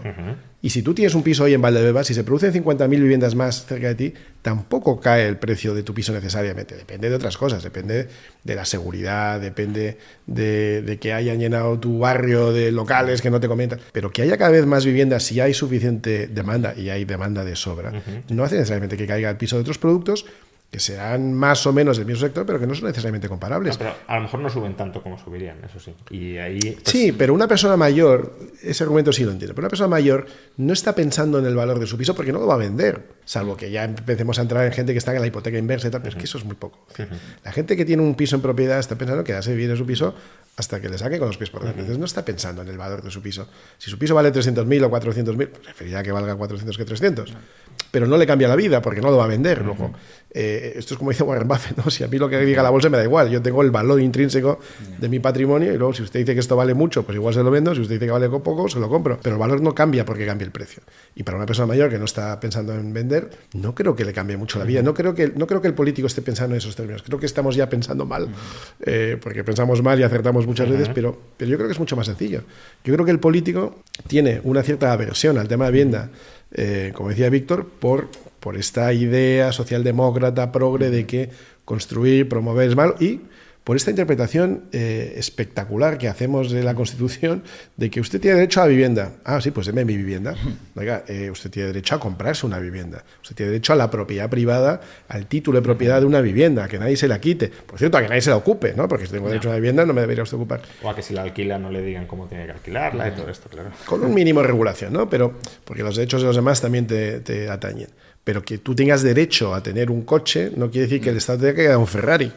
Quiere decir que el Estado te tiene que proteger, tiene que garantizar que tú puedas ejercitar ese derecho, pero no que no tenga que proveer. Es que es muy distinto garantizar el acceso al derecho a tener que proveer ese servicio, ¿no? El Estado no te debe un Ferrari y tampoco te debe un piso. Otra cosa es que tenga que generar las condiciones adecuadas para que tú, con tu esfuerzo y tu trabajo, acabes pudiéndote comprar una casa, ¿no? Sí, además yo creo que lo grave es que tampoco te dan una alternativa de su rama ideológica. Es decir, vale, yo no quiero que esto ocurra, pero vale, me voy a hacer yo una constructora pública y me voy a poner a construir masivamente. No, eso no ocurre tampoco, lo prometen siempre, pero nunca hay esa oferta masiva de vivienda de protección oficial, que yo creo que siendo coherente con su narrativa, joder, sería algo que a nivel propagandista, como partido de izquierdas, te pones a sacar viviendas, es decir, esto es vivienda para la gente.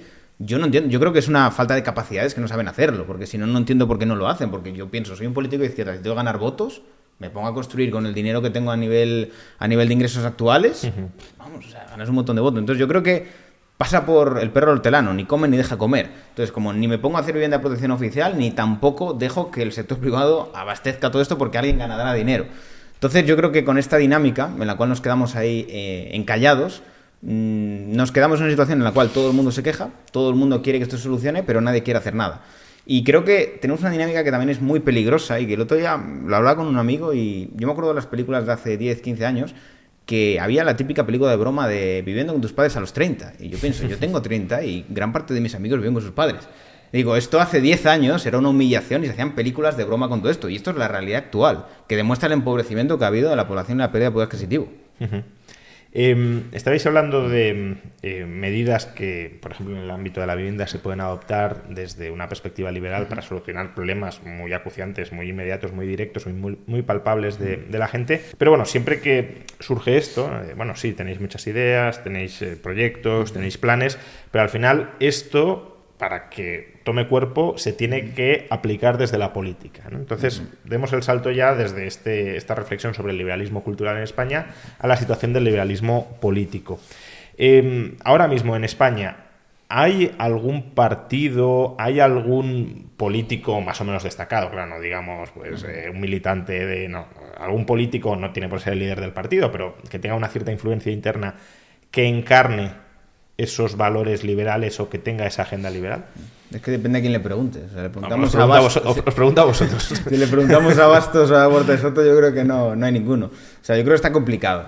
O sea, el PP ni de lejos, Vox tiene algún matiz, pero estamos muy lejos. O sea, y además yo creo que el único faro que tenemos de luz a lo mejor es Milei. Pero en España. Luego os pregunto por Milei y también por Trump y demás, pero en España, ¿no? Yo en España lo veo complicado. O sea, lo veo complicado porque al final tampoco hay mucha cultura de liberalismo generalizado. Creo que al final el votante de derechas en España es ampliamente socialdemócrata. O sea, hay una parte, digamos que más liberal, pero es minoritaria, es bastante minoritaria. Yo creo que es difícil que esto cale en la sociedad española. O sea, yo creo que un partido de derechas que pudiera llegar a gobernar tiene que tener como esa combinación de estos guiños conservadores, digamos, que captan al votante conservador, con un poquito de liberalismo que pasa por un poquito de reducción de gasto público, un poquito de quitar impuestos y demás, pero tampoco te pases demasiado, porque como te pases demasiado, hace falta mucha batalla cultural con todo esto y creo que no hay suficiente conciencia sobre ello. O sea, yo creo que queda bastante por hacer. Me das mucha esperanza porque has dicho que hay alguno que pasa por el tema de reducir el gasto público. Yo no he visto ninguno que reduzca el gasto público nunca en la historia, por lo menos en los últimos 15 años, para no ir mucho más atrás, ¿no? Pero ninguno.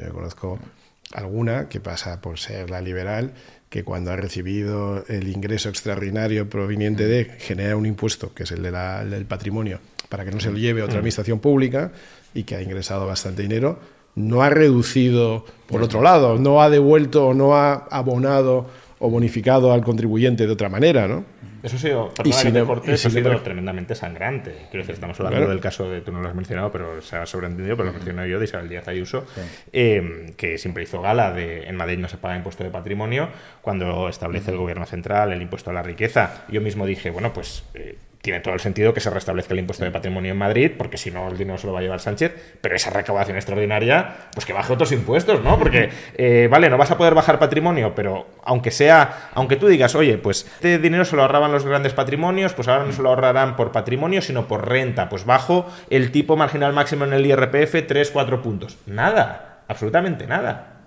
No, es que me parece, vamos, de un caradurismo ideológico extraordinario. Yo también creo que tiene muy buena propaganda y eso es un problema. O sea, hay una muy buena propaganda en torno al farol de un poco de la libertad, por así decirlo, y luego te bajas a los hechos y en realidad no es tanto. Porque tú, claro. Realmente es un poquito... Sobre todo en la segunda legislatura ha sido la nada más absoluta, sí. Pero...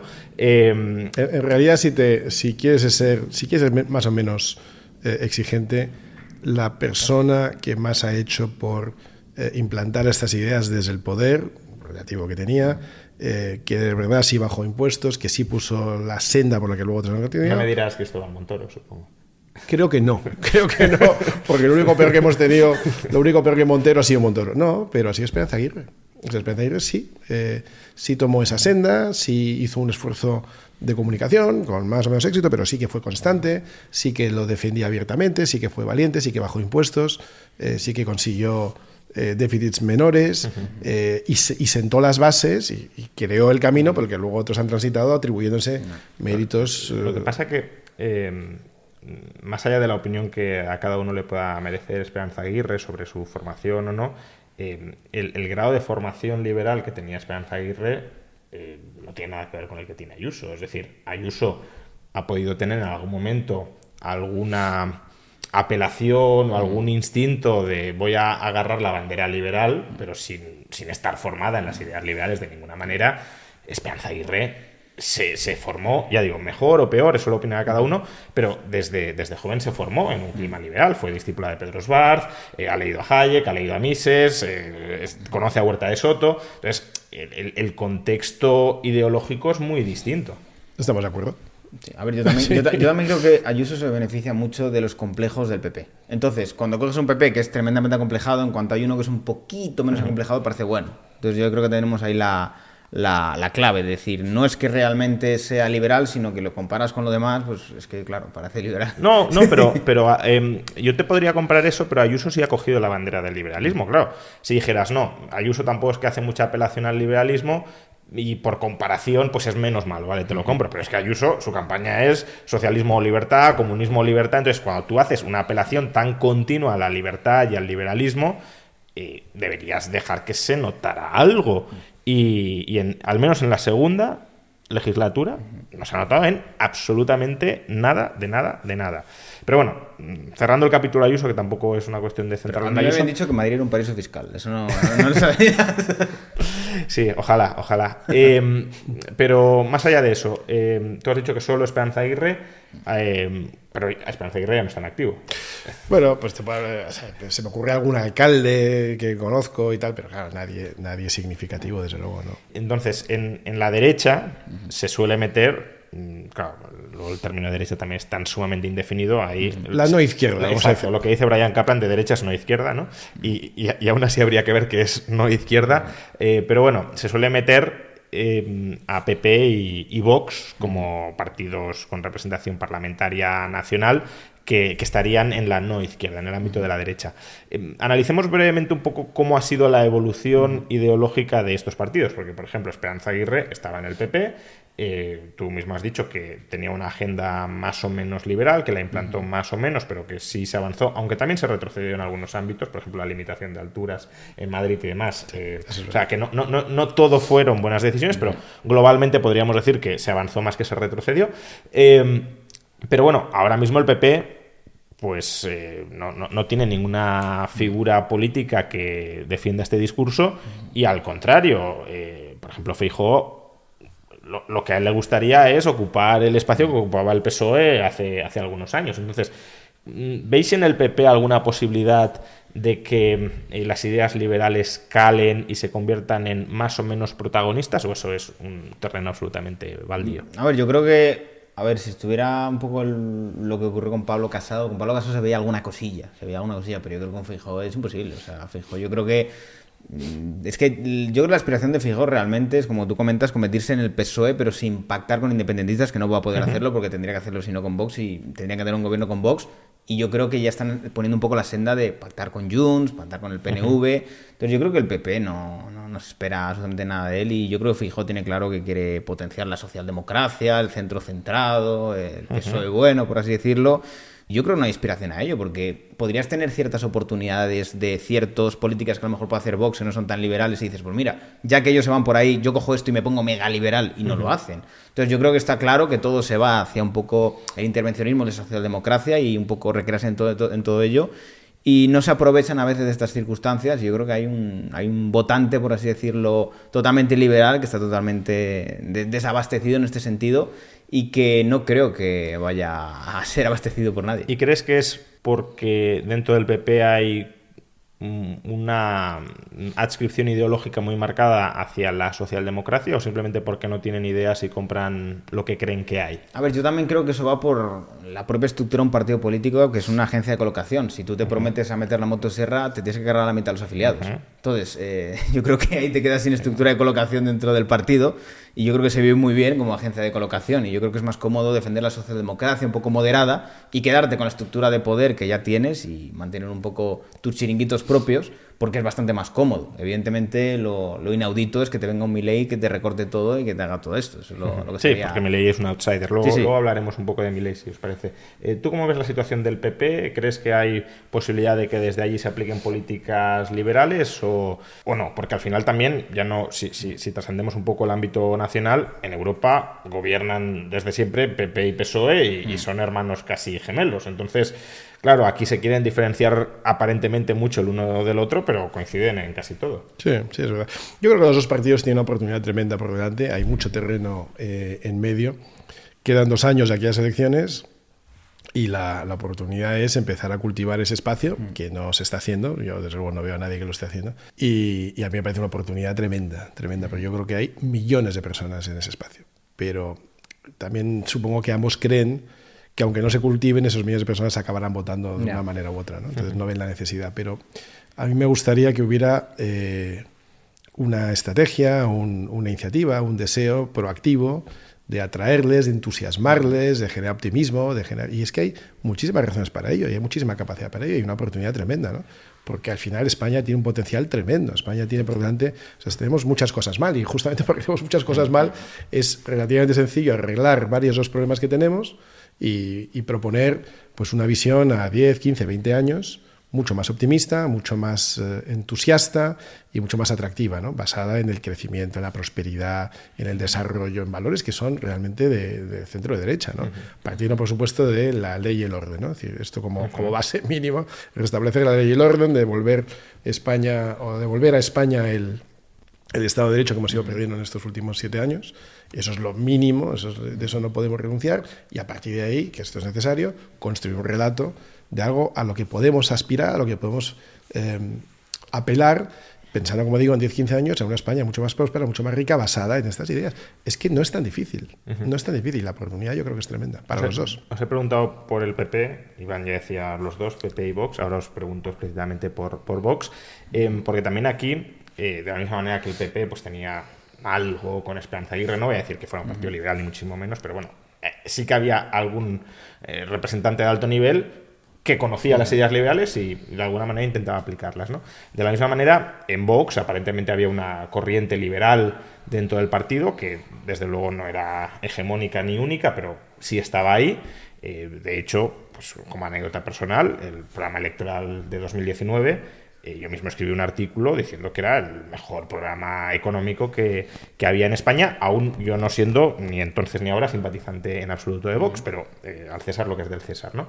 Sin embargo, con el paso del tiempo, esas ideas han ido desapareciendo del partido y hoy ni se hace bandera de ellas, ni tampoco están muy presentes en las propuestas diarias. Entonces, ¿cómo veis la situación en Vox? ¿Qué ha pasado? ¿Creéis que esa corriente liberal que estuvo compitiendo con otras, entiendo, y que ha desaparecido puede volver? Yo lo que veo que se imita un poco la estrategia de la alt-right que está bien en Europa. Eso coges el partido de Marine Le Pen, coges el partido de AfD, el Sorban y demás, y es un poco la estrategia que llevan y no se abanderan mucho de la política económica, de libertad económica, sino más bien potencian más esa parte intervencionista, más el nacionalismo, también explotan mucho más la parte de la inmigración, una parte más como de ese tipo de cuestiones, y yo creo que, sobre todo con la entrada de Vox en Patriots, se alinean más en esa perspectiva, un poco más como al estilo Le Pen. Entonces yo creo que coges esta tendencia un poco de la alt-right y abandonas un poquito más esa bandera más de la derecha liberal y te posicionas más en esta propuesta, que no sé si es por convicciones o por valores realmente o porque interesa electoralmente, creo que a lo mejor puedes explotar más la narrativa de pues la inmigración hay que frenarla, hay un peligro con todo esto, que es un problema evidentemente, y abandonas un poco más esa parte del discurso un poco de recortar gasto, de que acabar con las comunidades autónomas, de que tener, digamos, que unos impuestos muy bajos, que a ver, en teoría supuestamente sigue ahí, o sea, en el programa, creo que era un tipo fijo de IRPF o algo así, creo que me comentó Figarano en el podcast, pero no te abanderas tanto de ello, por así decirlo. Aparte que hay que cuadrar las cuentas, quiero decir, se puede proponer el oro y el moro, pero luego si no cuadran los números, pues no se lleva adelante, ¿no? ¿Tú cómo lo ves, Iván? Porque tú has estado dentro y por tanto... Bueno, hay un agravante además que es la parte de Trump que tiene que ver con el ataque al libre comercio, ¿no? Que es la parte que no... A mí no hay partes de Trump que tienen sentido o que a mí me gustan y hay cosas que no. Esta es una de las que no. Siempre se entiende libre comercio en igualdad de condiciones para el que importa que para el productor nacional, ¿no? No estoy diciendo que se pueda importar productos que no están sometidos a las mismas reglas que nuestros productores, eso es lógico, pero en igualdad de condiciones normativas, regulatorias, poner trabas a la libertad de comercio, pues poner trabas al crecimiento, a la generación de riqueza, es además estimular la inflación, es decir, son ideas que son negativas para la economía de un país. Otra cosa es que sea una estrategia negociadora y que dentro de 2 años veamos esto, lo que ha pasado hacia atrás y digamos, pues no era eso lo que quería Trump, sino negociar. Bueno, eso es otra cosa, pero la dinámica que ha generado pues no favorece estas cosas, ¿no? Y de nuevo, lo que digo es que sigue habiendo una oportunidad tremenda para defender esas ideas, que son las ideas que generan crecimiento, bienestar, reparto de riqueza y que yo creo que son las mejores para un país. Claro, pero mencionaba Víctor, yo creo que un poco esa degeneración, bueno, algunos lo apreciarán como una evolución positiva, ¿no? Pero desde una perspectiva liberal, esa degeneración de Vox se debe a que se ha alineado con la alt-right europea, que efectivamente tiene muy poquito de liberal en lo político y en lo económico, ¿no? Y eso podría parecer una estrategia electoral, pero ya que Iván ha mencionado a Trump, también se podría haber alineado con el discurso de Trump. Y me explico.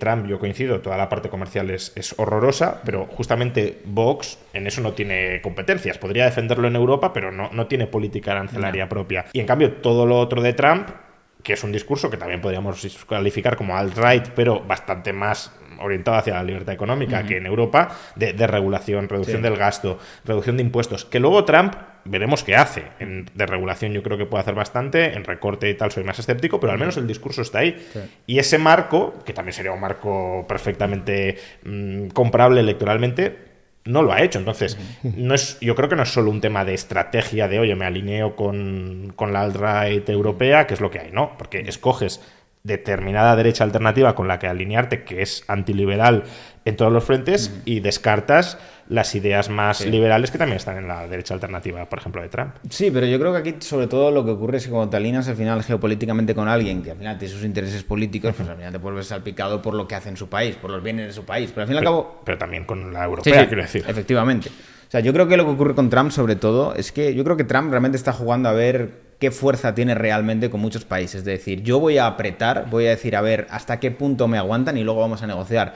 Y se están dando dinámicas como un poco tramposas, sobre todo con el tema de los aranceles, de meter pues déficit comercial como algo que está dentro de todo esto. Pero a ver, esto no es ninguna novedad. Yo me acuerdo en la anterior legislatura, cuando con China le quería negociar también eso. Quería que le comprara más productos agrícolas y quería forzar a la fuerza. Entonces yo creo que Trump está entrando como en una dinámica en la cual quiere, muy parecido a lo que ocurrió con Kim Jong-un, de te voy a tirar un misil, te voy a tirar un misil, te voy a tirar un misil, y luego nos hacemos amigos. Y creo que eso es un poco lo que está pasando. Creo que también cuando se dio cuenta de que China está empezando a vender bonos masivamente, dijo, bueno, cuidado que esto se puede ir de las manos, que tenemos mucha deuda con todo esto. Y creo que al final, en algún momento, esto llegará a un punto medio. O sea, no se puede mantener en el tiempo. Yo creo que los mercados tampoco le van a permitir que dure mucho tiempo. En algún momento te va a venir Apple y te va a decir, oye, que las cotizaciones están muy mal y nos has dicho que Wall Street va a estar mejor que nunca. Entonces, yo creo que al final esto inevitablemente tiene que llegar a un fin. No sabemos cuál, si será bueno o malo, pero la negociación tiene que estar ahí y esperemos que sea bueno. También hay que decir que, en cierto modo, ¿cómo negocias con el que no quiere quitar aranceles? Igual la forma de negociar es presionarle con más aranceles, porque eso también hay que verlo. Claro, lo que no sabemos es lo que quiere negociar. Si el punto medio es, como decía Iván antes, más libertad de la que había antes, fantástico, pero si es punto medio entre lo que había antes y los máximos de ahora, y es un punto medio peor que el que había antes, pues no hemos salido ganando, ¿no?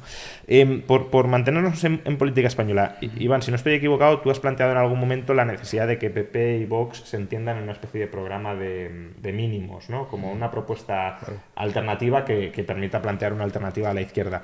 Pero justamente si ni en el PP ni en Vox hay un discurso liberal muy claro, ese consenso de mínimos, ¿qué sería, ¿no? ¿Qué valores representaría? Bueno, o sea, yo ya lo dejo por muy posible porque ya veo que no hay ningún interés de ninguno de los dos lados. Pero vamos, que se va a producir, lo digamos o no lo digamos, que dentro de 2 años, quizá antes, pero yo creo que en 2 años habrá... Vuelan poder, obviamente van a pactar. Ya está. Entonces yo lo que digo es, oye, en vez de saludarte esa mañana por primera vez, pues oye, hablar de ciertos temas y proponer algo. Insisto, que es que hay muchísimo campo, y además es un campo que yo creo que puede ser muy ilusionante, creo que puede ser una oferta política para el elector basada en el entusiasmo, no en el descarte. Yo lo que ahora me encuentro cada vez más es gente que me dice, estamos huérfanos, no tenemos a quién votar. Hombre, yo espero que el día que haya elecciones voten, no voy a decir a quién, pero que voten. Pero lo que me gustaría es que la gente fuera a votar con entusiasmo, con optimismo, con convicción, y eso hoy en día, lo siento, pero no lo hay. Me da igual lo que me digan unos y otros, no lo hay.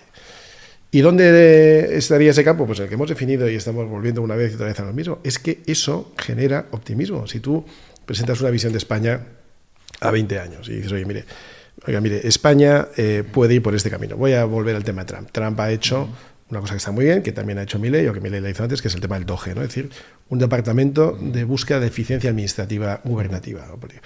España, que tiene una administración sobre otra y sobre otra y sobre otra, ¿de verdad no vamos a ser capaces de encontrar áreas de eficiencia que encontraríamos fácilmente en una empresa y que están constantemente revisando? Nosotros no somos capaces de hacer eso. Pues por ahí tenemos una vía de reducción del gasto político innecesario y redundante, del que hemos hablado muchas veces, pero que todavía no se ha puesto en marcha.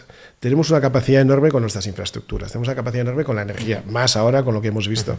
Tenemos la capacidad tremenda, posiblemente la mayor oportunidad que tiene económica España en este momento, que es el tema del tráfico de datos para la inteligencia artificial. Sabemos que la inteligencia artificial está en una espiral con un crecimiento más que proporcional, y que la demanda de energía que eso va a requerir, y también de centrales de datos, es brutal. Y España tiene, por motivos geográficos, por conexión por cable submarino, por una serie de motivos, algunos fortuitos y otros producto también de algunos aciertos, estamos en una posición única en el mundo para proveer de datos e incluso de energía a mucha gente, especialmente en Estados Unidos, que lo va a necesitar. Oye, vamos a hacer un programa de implantación, primero, de expansión brutal de nuestra capacidad de energía instalada, y segundo, de centrales de datos en toda España, que generan también bastante riqueza, que generan mucho empleo. Oye, si no me voy a poner yo a hacer el programa ahora a nadie, claro, pero que hay motivos de sobra para generar optimismo, para generar expectativas, para entusiasmar al votante, y en ese espacio yo creo que los dos partidos se podrían encontrar perfectamente. Pero lo que está señalando ahora es una alternativa ideológica, pero también una alternativa técnica. Quiero decir, una cosa, también lo decíamos antes, son los grandes valores o los grandes principios, y luego aterrizar eso en un programa más concreto. ¿Tú crees que hay, digamos, cualificación política en PP o en Vox como para llevar a cabo eso? Pues lo veremos aquí a 2 años, claro. Pero ahora mismo, ¿tu apuesta cuál sería? Yo quiero mantener el optimismo. Muy bien. Has mencionado el optimismo, justamente, plantear una alternativa optimista de cara al futuro. Ese optimismo, desde luego, ha estado presente en una figura que ya ha salido varias veces por aquí y que ahora quiero rescatar para reflexionar expresamente sobre ello, que es Javier Milei. Es decir, Javier Milei ha planteado algo parecido a lo que tú mencionabas, Iván, de cómo queremos que sea Argentina a 30 años vista, además incluso apelando a un pasado relativamente glorioso de Argentina fue uno de los países más ricos del mundo en su momento, dejó de serlo, el peronismo y toda la dinámica peronista posterior, que bueno, no es tan distinto de lo que se ha desplegado en España. Si tuviéramos autonomía monetaria, se lo ha cargado y vamos a relanzar el país, ¿no? Y desde luego Milei generó mucho optimismo como un outsider que podía traer cambios de verdad al país que los necesitaba. Y además él mismo, antes de entrar en política, dio durante muchos años la batalla cultural en muchos medios de comunicación, tenía un discurso coherente, etc. ¿Cómo veis la figura de Milei, no solo ya como político, presidente de Argentina y por tanto potencial transformador a través de reformas de Argentina, sino también como inspiración para otros políticos de otros países? Yo creo que Milei es muy particular, o sea, creo que es difícil imitarlo, que es una persona muy, muy particular, o sea, creo que es alguien que tiene convicciones fuertes, que realmente cree en lo que hace, y que yo creo que Milei es difícil de comprar en este sentido. Es una persona que es... No solo eso, si me lo permites, sino que también la situación del país, claro, un país que se caía totalmente y que además había gobernado, digamos, PSOE y PP y los dos cada vez peor. Pero claro, era como vamos a buscar algo nuevo y alguien coherente y con convicciones y con arrojo, ¿no? Bueno, y también con valentía, porque sí, realmente se ha enfrentado a muchos sectores del país que son violentos y que realmente te pueden salir a las calles y te pueden parecer el país, y ha habido protestas muy violentas frente a todo lo que está haciendo Milei. Pero creo que es alguien muy particular, que es difícil que llegue alguien así, alguien tan íntegro en la parte ideológica de decir yo voy a hacer esto y voy a hacer esto y voy a cumplir. Y yo creo que a mucha gente le ha sorprendido el hecho de que Milei haya hecho todo lo que iba a decir y que lo esté consiguiendo como lo está consiguiendo, con cosas muy complicadas como el domar la inflación, todo el shock que ha hecho a nivel presupuestario, y tiene mucho mérito. Pero yo creo que sobre todo lo que más miedo me da de Milei es el largo plazo. Es decir, vale, ahora está Milei, potencialmente puede seguir a lo mejor 2 legislaturas, pero ¿y luego qué? Sí, claro. Porque si luego no viene alguien igual de íntegro que él, puedes volver de nuevo a las mismas dinámicas de antes y volver un poquito a toda la corrupción que había en Argentina, todo el estatismo que había, todo el intervencionismo que había. Pero creo que es una figura que, a ver, ha inspirado a mucha gente también en Estados Unidos y que también está permitiendo que mucha gente descubra la escuela de Salamanca también en España y se empiece a dar a conocer, por ejemplo, a Huerta de Soto, tú ya estuvo también ahí en Argentina. Y creo que, bueno, es un faro de esperanza respecto a ciertas narrativas. Y es verdad que a veces, pues bueno, evidentemente como no es un político profesional, pues ha tenido sus errores y sus salidas de tono y sus cosas de persona espontánea, por así decirlo. Pero creo que con el tiempo va entrando mejor en esa dinámica y no se mete tanto en jaleos y tanto en fregados. Pero bueno, mantiene su autenticidad, por así decirlo. Sí, aparte también hay que decir que el contexto político y sociológico argentino no es el de España. Es decir, lo que allí nos puede parecer una salida de tono, que probablemente lo sea, pero es una salida de tono leve en el contexto argentino, y aquí sería como la aberración, ¿no? Porque no es el mismo tono. ¿Cómo ves tú la figura de Milei y lo que supone? Bueno, el contexto argentino es importante en otro aspecto también, y es que en Argentina, como en Estados Unidos, como en Francia, pero no como en España, hay elecciones presidenciales.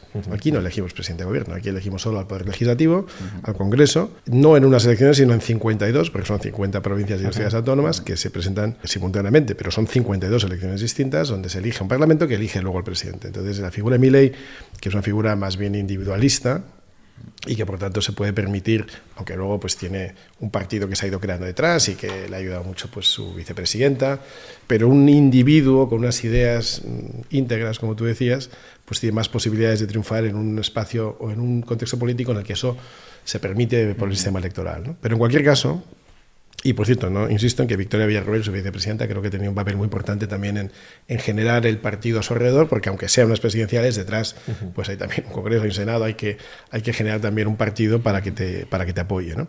Pero en cualquier caso, yo creo que es muy importante que Milei triunfe. Yo creo que eso es esencial para la defensa de estas ideas y para que se vayan propagando en todo nuestro ámbito, ¿no? Que no es solo Hispanoamérica, sino Occidente en general. Ha tenido influencia, sin duda, en Estados Unidos. Hemos visto a Elon Musk hablando, retuiteando cosas que ha hecho Milei, y específicamente su ministerio de, no sé si se llama desregulación o Ministerio de Desregulación. Desregulación, ¿verdad? Su ministerio de regulación, que además lo explica muy bien. Habla un inglés bastante sólido, con lo cual pues Elon Musk lo ha entendido, lo ha retuiteado, ha tomado nota y probablemente lo esté perfeccionando o lo esté por lo menos adaptando a través del DOGE al sistema americano, ¿no?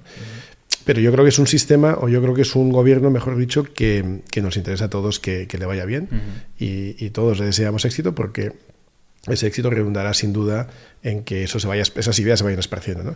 Y a mí no me preocupa tanto el largo plazo. Quiero decir que si él aguanta 2 legislaturas, vamos a decir 8 años, no sé si son 4 o 5 años. Bueno, si estuviera 8 o 10 años y los cambios se empezaran a ver, no necesariamente de manera inmediata, pero ya se están empezando a ver, pero al cabo de 4, 5, 6 años se empiezan a notar cambios. Si el pueblo argentino decide volver a cambiar de lado y eso irá hacia el declive, pues el contraste será más evidente, ¿no? Es decir, a mí me interesa que las políticas correctas tengan los efectos adecuados. Y luego asumo que las personas que votan pues tendrán capacidad de analizar y de decidir si estas políticas que les han ido mejor quieren que continúen o si quieren volver a las anteriores. Si quieren volver a las anteriores, oye, el suicidio es libre, ¿no? Es decir, si se quieren volver a las anteriores, bueno, pero lo que me importa más es que tenga impacto las cosas que está haciendo, y yo creo que desde el punto de vista económico pues lo está haciendo muy bien y creo que van a tener ese impacto.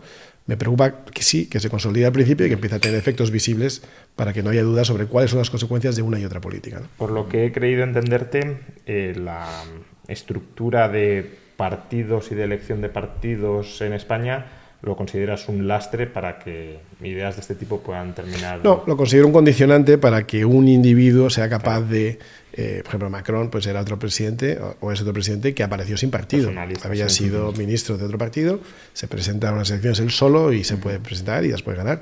Igual que Trump, que aunque teóricamente es un presidente del Partido Republicano, realmente es casi un outsider, una figura independiente, y de ahí la insistencia en el MAGA, ¿no? Más que en el Partido Republicano. Sí, que tenía poco que ver con el Partido Republicano en ese momento. Pero que eso en España no es posible. Es decir, en España no aparece una figura, ¿no? Huerta Soto, que se presenta a presidente, pero es que no, es que Huerta Soto, aunque convenciera a 40... O sea, ¿Y hasta qué punto la necesidad de crear una estructura como de un partido político, además un partido político con penetración prácticamente en todas las provincias de España, que es al final una estructura de intereses que se van creando y que van, pues eso, tienen sus dinámicas internas propias? ¿Hasta qué punto la necesidad o ese condicionante no es un obstáculo a que puedan triunfar esas ideas? Porque tú puedes tener una persona brillante que persuada a la masa de la población. Ahora que tengas... no sé, 200, 500, 1000 personas íntegras que integren cada uno de los cuadros del partido, y que no salpique lo y malo. Que además luego puedas controlar que no te están engañando a ti, porque tú tienes que escoger, oye, tú presentas por aquí, y sí, yo soy tremendamente liberal, y luego a lo mejor solo es pues un escaparate con su propia agenda interna que en cualquier momento que pueda te va a clavar la cuchillada, ¿no? Que eso también lo vive Milei, por supuesto, pero con una estructura de partidos como en España, eso ha de ser amplificado a una máxima potencia. Sobre todo con aquella gente que viene de la vía de partidos, ¿no? Y que no conocía otra cosa, entonces eso se produce con mucha frecuencia. Pero ese sistema que tenemos en España no es que sea bueno ni malo, lo que es producto de una época. Entonces se diseña en la transición, y en la transición, ¿qué es lo que se echa de menos? ¿Qué es lo que no había en la transición? Porque política había, ¿no? Lo que pasa es que era política del movimiento, del partido único. Lo que no había eran partidos. Entonces se crea un sistema democrático, que no es ni mejor ni peor, simplemente es diferente, basado en fortalecer aquello de lo que carecíamos, es decir, para compensar un poco que no teníamos partidos. Pues ¿qué vamos a hacer? Partidos fuertes. Entonces se hace un sistema democrático que favorece la creación de partidos y que hace que sean esas instituciones los partidos que realmente gobiernen todo, aunque vayan cambiando los líderes, pero los partidos permanecen, ¿no? Bueno, pues eso condiciona la política española, eso que hace que un individuo carismático como Milei en España no podría ser presidente, a no ser que fuera capaz de ponerse al frente de un partido, convencer a todo el electorado interno, y aún así con muchas dificultades, como tú dices, porque tienes que presentar 52 cabezas de lista, más 52 listas completas, donde, oye, no sabes si el número 3 por Tarragona, los tarraconenses que me perdonen, pero bueno, el número 3 por una provincia determinada va a hacer exactamente lo que tú pensabas que iba a hacer o no, y sobre todo ya si no conoces a los que estás presentando, bueno, pues claro. Ya para terminar, con todo lo que hemos descrito sobre la situación cultural y política del liberalismo en España, yo diría que un cierto vigor cultural, ni mucho menos dominante ni hegemónico, pero desde luego con más presencia o cada vez más presencia, y la nada en política, desde ese prisma, y más allá de que queráis ser optimistas, porque bueno, está bien quererlo ser, pero luego también hay que tener los pies en la tierra y decir, bueno, pues lo que hay es lo que hay, ¿no? A 10, 20, 30 años, ¿creéis que España dará un viraje hacia una sociedad más liberal y más próspera? ¿O que esta decadencia institucional liberticida en la que estamos inmersos desde hace mucho tiempo, cada uno que ponga la fecha que quiera, pero desde luego desde hace bastante tiempo, va a continuar y se va a profundizar? Yo mi opinión es que creo que hay que tocar un fondo que va a ser muy doloroso y muy lento, muy probablemente, y es lo que llevo viendo. Yo llevo ya fuera de España 6 años y veo una progresiva decadencia, muy poquito a poco, es muy poquito a poco y detalladamente, que llegará a un punto en el cual yo creo que va a ser imposible que la gente no se dé cuenta de que el modelo no funciona. Evidentemente hay a los de siempre que dirán que no, que sí, pero va a llegar a un punto en el cual va a ser inaguantable, en el sentido de que va a ser imposible que nadie no quiera una alternativa, pero esto va a ser doloroso, como todo cambio pasa por un shock grande, pasó como comentamos en Argentina, y creo que a lo mejor eso es el punto de inflexión para que la gente empiece a buscar otro tipo de ideas y a darse cuenta de que ya han probado suficiente de todo eso, y sobre todo para que vean situaciones como las que vemos ahora, de pasa la dana, el Estado no está a la altura, tenemos un corte de luz durante un día entero, el Estado no está a la altura. O lo ha provocado indirectamente. Sí. Tenemos una chica en Tailandia que tiene un accidente, el gobierno no la repatria, y luego tenemos sanidad universal para inmigrantes ilegales que vengan aquí sin ningún problema. Entonces, cuando te da esta situación, yo creo que la gente empieza ya a darse cuenta de manera tan evidente que el Estado no es la solución, que igual se empieza a plantear que otras ideas empiezan a tener sentido. O sea, yo, por ejemplo, empecé a ser más liberal en cuando empecé a ser autónomo. Y no es broma, ¿eh? O sea, yo antes... Yo en la universidad, como estaba ahí en Somos Aguas, bueno, Iván ahora lo conocerá bien, Somos Aguas, sobre todo políticas. Yo te conocí en la universidad, acuérdate, cuando yo te conocía eras universitario todavía. Sí, es verdad. Pues Pero ya facturabas también, ya facturabas. Es un entorno muy de izquierdas, la Complutense, en cierto modo. Entonces, pues vas un poco influenciado y vas un poquito de más. Yo recuerdo que en la época que yo empecé a votar, pues Ciudadanos era la extrema derecha y era, pues en ese momento... Sí, antes UPyD. Sí, efectivamente. Y pues te vas dando cuenta un poco que pues, todo va evolucionando y que todo va cogiendo, digamos que, una narrativa distinta. Pues cuando vas viendo que la gente se va dando cuenta de ciertas cosas y que ya es inevitable asumirlas, cuando empieza la dinámica de es que todos los políticos son iguales, es que ya han perdido la esperanza y ahí es donde hay que atacar, ¿sabes? Cuando los de la izquierda empiezan a decir, no, bueno, es que todos son iguales, ahí es donde hay que entrar y decirles, mira, hay una alternativa, como cuando yo me hice autónomo y dije, hostia, igual en la carrera solo me está enseñando a Keynes, pero igual hay otros, ¿sabes? Igual hay otro universo. Hay otra manera de convertir a la gente y es hacer que las retenciones de IRPF y Seguridad Social, en vez de que se las quede la empresa, las paguen y tengas que ser tú el que mensualmente las vayas abonando, y eso convertiría a la gente inmediatamente. ¿no? Es decir, si tú te pagan el sueldo íntegro, y luego tú vas pagando cada mes a Hacienda o a la Seguridad Social, eso cambiaría. Cuando lo propuso Garamendi, que no es precisamente un liberal, Enric Juliana, uno de los popes periodistas de España, dijo, claro, es que esto puede incitar una rebelión fiscal. Pues ojalá, ¿no? Claro. No, si la gente supiera, claro. Pero bueno, si los partidos cambiarán o no, o si España cambiará o no de aquí a 20, 25 años, lo que sí sé, no sé si pasará o no, lo que sí sé es que nunca va a pasar de manera espontánea. Es decir, estas cosas, las evoluciones no son producto del azar ni de la casualidad, sino de suficiente gente influyendo desde el lado correcto o incorrecto que hacen que un país o una comunidad se vaya por un lado o por otro, ¿no? Y con esto, no sé si estamos acabando o no, pero me ha parecido que sí por el tono, con esto apelo a gente como vosotros y a gente que nos está escuchando, que por definición, si ha escuchado todo el podcast hasta ahora, pues entiendo que tiene interés en esto y por tanto tendrá capacidad a su vez de replicarlo, ¿no? Y es la responsabilidad que tenéis o que tenemos de reproducir estas ideas y de generar el cambio. Es decir, el cambio no va a venir de arriba abajo, no va a llegar un líder carismático de no sé qué partido a decir, a partir de ahora vamos a imponer las ideas correctas. Esto no pasa. Lo que sí pasa es que los políticos y los partidos van detectando, porque tienen estudios sociológicos, porque tienen tentáculos sensibles, porque entienden lo que está pasando en la sociedad, más de lo que creemos, detectan cuando hay cambios en la sociedad. El otro día me decía una persona que trabajó en Moncloa que la derecha no ha entendido que Pedro Sánchez no cambia de opinión. Pedro Sánchez detecta que España va cambiando de opinión y por tanto se pone al frente de la manifestación, y cuando la oposición le acusa de haber cambiado de opinión ya llega tarde porque es que se ha puesto delante de un cambio de opinión de la población. Entonces, lo que tenemos que hacer es ser capaces de influir sobre la población, cada uno modestamente desde su ámbito. Vosotros tenéis más influencia que otras personas, pero todos tenemos un cierto ámbito de influencia cercano o con redes sociales un poco más amplio, en el que podemos empezar a defender estas ideas, en el que podemos empezar a generar un cambio, modesto, pero un pequeño cambio, que vaya generando que la sociedad, que España, vaya derivando hacia estas ideas que son, insisto, las que traen prosperidad, riqueza, crecimiento, capacidad, oportunidades. Que trabajar es bueno, que ingresar es bueno, que ganar dinero es bueno, que luego ya veremos cómo se reparte, que habrá que pagar impuestos, pero no demasiado, que habrá que repartir, que todo el mundo tiene que tener una red de seguridad, pero que no es para que todo el mundo deje de trabajar y solo haya unos pocos que contribuyan, sino que tengamos una sociedad orientada, como digo, a la creación de riqueza, a la prosperidad, por supuesto, a recoger a los que lo necesitan, pero no a todo el mundo que lo desea. Empezar a promulgar este tipo de ideas, empezar a generar este tipo de ambiente, si tiene éxito, no os quepa duda que habrá un político hoy o dentro de 20 años que lo capitalizará y se acabará poniendo al frente de la manifestación. Y así es como suceden los cambios. La izquierda lo ha entendido bien, el marxismo lo ha entendido bien, ellos van por la infiltración cultural, por los medios de comunicación, por las universidades.